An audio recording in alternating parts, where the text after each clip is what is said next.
Assane. waaw sujet bi c'est intéressant mu ngi wax ITIE les 2 permis d'exploration mi ngi woon ci biir en fait bind nañ ko il paraît que même ça a été attribué à des Sénégalais bon temps et non à des étrangers jusqu'aux dernières nouvelles diamant gisuñu ko woon fii Sénégal en tout cas les recherches n'avaient rien donné léegi qu'est-ce qui se passe en Afrique il y a beaucoup de diamants et les meilleurs diamants du monde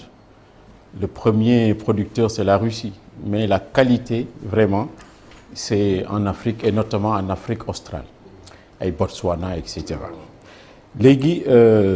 déballage saison de déballage je vous dis ça va continuer fii ba élection bi di ñëw et même il se dit même que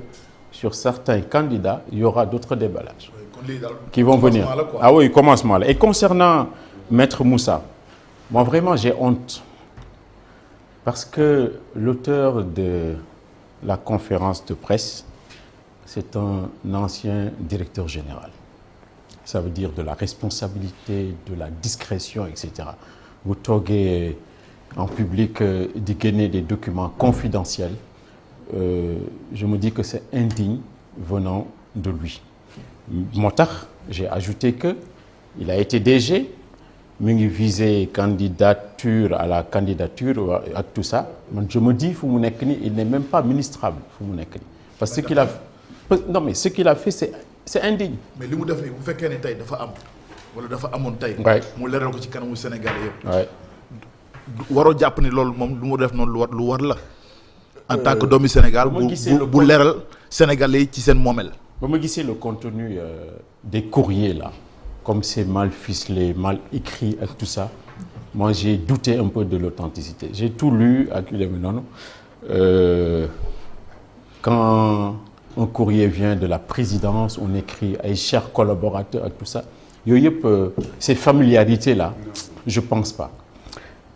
il s'est comporté Maître Moussa en lanceur d'alerte et non pas en candidat à la candidature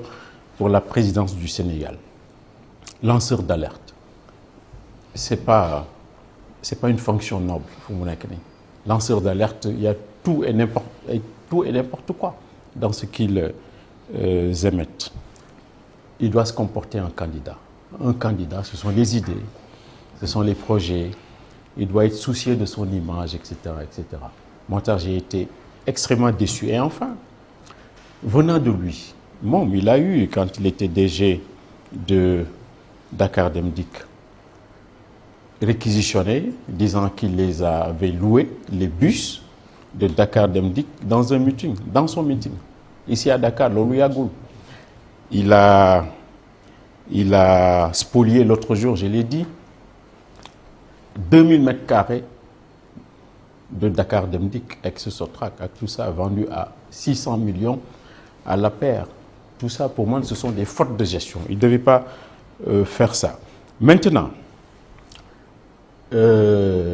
éclairage pour les Sénégalais munu fi am tant que fii amul ce que j'appelle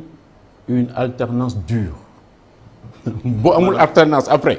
les audits ay reddition de comptes ak les carnages financiers tout ça là dara du ci leer. de toute façon Sénégal yi tàmm nañu ci genre révélation yi ah. Sénégalais yi. tàmm nañu comme je dis ci genre révélation yi benn homme politique wax ci par rapport ak ñu mu gis ni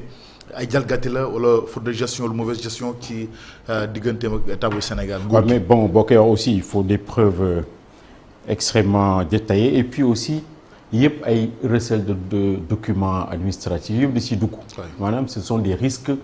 considérables moom même dans sa conférence de presse il l'a dit il dit que en sortant d'ici je peux recevoir une balle je sais pas il a pris peur ou je sais pas ak tout ça de toute façon fu mu nekk nii il y a beaucoup de cacophonie au Sénégal chacun se lève un beau matin pour dire ce qu'il veut ak tout ça mais li ngay wax na lay leer à 100%. D'accord. De l'autre côté aussi, c'est son droit. On ne peut pas empêcher un citoyen bu amee ay documents et s'il sent l'utilité de les porter au public mu def ko. De toute façon, venant d'un candidat pour moi c'est pas dit. alors léegi lan ngay xaar est-ce que tey jàpp nga ni affaire bi dafa war a toog ji rek mu jeex wala exactement lan lañ ci war a taxawee sur le plan judiciaire. mais bon il y a de l'autosaisine fu mu nekk nii le procureur ak tout ça c'est le droit qui se saisit lui-même en tant que juridiction. Il y a des plaintes déjà am na ay démentis ak yu demee noonu de toute façon on va vers un engrenage fan yi ak tout ça on ne sait pas ce qui va se passer. D'accord. De toute façon. Bachir. waaw Alaaji Ba man de ba ma déggee maître Moussa Diop wax dama dem sur mon compte Twitter et sur ma page Facebook ma bind le président Macky